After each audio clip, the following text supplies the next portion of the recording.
Ну, когда-то я очень давно играл много на инвокере, потом как-то герой надоел, ну, и я стал больше поигрывать там на алхимиках всяких.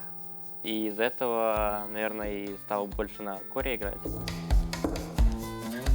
Года 2-3, если появится. Но там зависит больше от того, как будет киберспорт в Беларуси развиваться. Пока что у нас появляются хорошие игроки, которые, возможно, смогут хорошо заиграть, они перспективные, там молодые. И если те, кто поопытнее, научат их играть, то, мне кажется, может получиться что-то очень хорошее. Мы, в общем, как команда общаемся за пределами доты, но именно когда вот мы поедем куда-то домой передохнуть, то так в основном мы вроде не общаемся. Помню, была мета, тролль-джаггер и снайпер. Ну, там я часто играл на джаггере. Я там не достиг чего-то большого прям. Я там достиг каких-то цифр. Ну, наверное, это было на тот момент, возможно, каких-нибудь топ-500, что-то такое. Но для меня это был результат, и тут у меня появилась возможность попадаться с игроками, которые там стримят, и для меня это было прям вау. Вот я нажму вместе со стримером еще и попаду с ним. Для меня это было что-то новое. Потом, вот когда была мета с инвокером, из-за того, что у меня было очень много игр на нем, вот я, наверное, тогда и начал уже играть прямо в доту. Я тогда япнул 7000. На тот момент это было уже много вроде. Это было еще времена вот Бэдмана, там Вилона, если кто знает таких. Ну, я просто апнул 7000, играя на инвокере. Но это такая себе заслуга, конечно. Но тоже было, как для меня, такое маленькое достижение, что вот побеждать могу. Потом я как-то стал уже больше просто играть на кор-роле, на всех. В один момент как-то набрал почти 8000.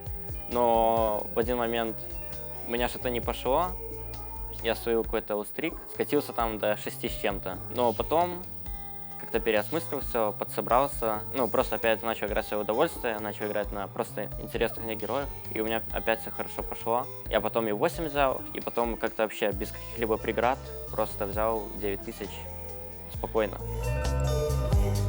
Заяц или Дима? Кто-то из них. Не могу определить. Растун. Думаю, у нас нету таких. Я играл в доту просто, потому что мне это была игра интересна. У меня первоначально не было цели там пробиться куда-то или еще что. Мне просто нравится эта игра очень сильно, как и сейчас, в принципе. Заяц 7, Близи 8, но не потому, что мы с ним в комнате живем. Дима 8, Кипс 10. Сёма. 7,5. На буткемпе нету фена. В отеле был какой-то плохой фен. Мне всегда трудно высушить голову, поэтому я просто помою голову, даже не причешу. Ну и все. Ну, в пабликах я обычно играю просто на героях, которых мне нравится. Ну а так основное правило, не гореть, мне кажется. Если ты не горишь, ты потом и лучше играть будешь и получать удовольствие, вот. Сейчас я тренирую каких-то новых героев, и, в принципе, мне это нравится, потому что новый опыт. Мне как-то даже вот на старых героях, типа там Джаггернаута, даже не очень интересно играть, а вот что-то новое всегда интересно, мне кажется. Поэтому, наоборот, хочется, чтобы появлялись какие-то новые сборки и новые герои. Близи у нас умеет все. На заводе работал, он там много чему научился. Любые там разборки, чтобы нам что-то доставили или еще что-то, с этим все легко будет. Если там, допустим, менеджера нету, совсем может разобраться Близи.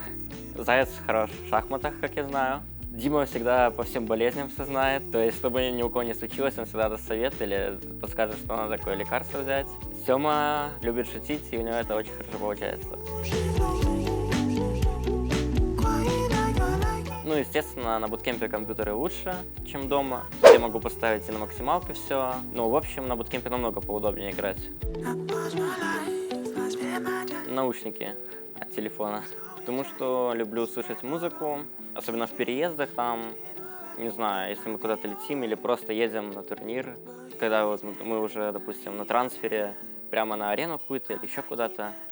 Мне, думаю, прям обязательно послушать музыку, пару треков, чтобы переключиться, ну и потом быть спокойно.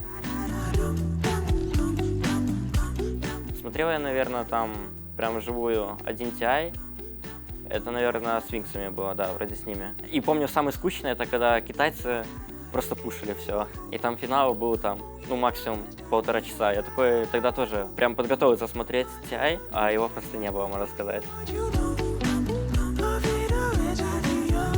Могу сказать, что я знаю про Белорусскую федерацию киберспорта, потому что она организовывает турниры у нас. Вот недавно у нас был турнир, Мета вроде называется. Ну вот, она в плане организации и, в общем, пиара киберспорта для белорусов, она сильно помогает в этом плане. Ну, то есть там люди точно без дела не сидят.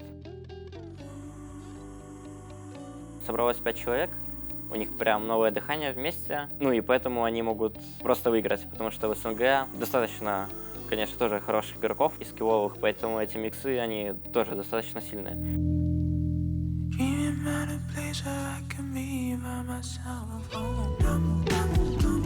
У Кивс были проблемы с визой, и из-за этого она немного опоздала на наш турнир. У нас был небольшой перерыв, и мы не сильно готовились. У нас была стратегия одна, ну и пара героев, вокруг которых мы обычно строили драфт. Мы, можно сказать, даже немного импровизировали на этом турнире. Ну, а потом просто китайцы забанили, можно сказать, все, что надо. Ну и после этого мы, получается, приезжаем домой.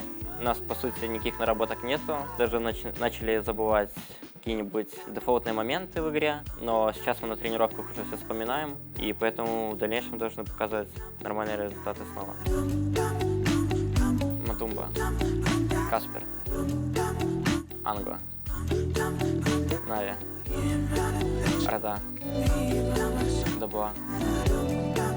Инт. Стандартная. Думаю, не скоро. Нету. Макароны по-флотски. Сложно. И так, хорошо. Больше ЗОЖ. Чай. Викенд. Герои. 5-е. Мистер Робот. Велик. iOS.